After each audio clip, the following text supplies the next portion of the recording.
There is something unique and special about the bird called woodpecker that we can all learn from. Woodpecker is a kind of bird with long and strong bills and a long sticky tongue. When foraging for food or making their nest, woodpeckers use their bills to drill holes on the stem of trees and even walls. It pecks and pecks and pecks no matter how strong the tree or even the wall is until it drills a hole wide enough, and then it uses the long sticky tongue to extract the food. No matter how long it takes, it is determined and it won't stop until it gets the food. Who would think a bird could drill a hole on a wall or even a tree? But the breakthrough comes from the rapid and repeated impacts of the peck on the trees. You did not start because you are great. You become great because you started.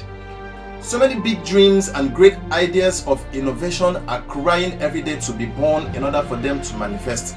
And many are probably never going to be born, just as many are already dead and buried with their careers, just because they were scared of the process it was going to take to achieve them, or because they were doing so many things at the same time in order to achieve them and they lost out entirely on them, or because the dreams or the ideas were bigger than the minds that carried them.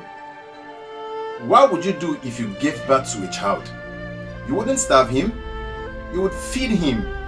You would shield him from harm, and you would nurture him into the productivity age because he is precious to you. So should that dream and idea be precious to you because it is your child. Goal setting is continuous, and it is never complete until you have a clearly mapped out plan of the daily activities you need to be doing in order to achieve the goal. Greatness is never instantaneous. It is the little deliberate and consistent effort and a little extra daily effort that makes you great. Never give up, and just like the woodpecker, peck and keep pecking until you achieve that dream, because no one but you is going to do that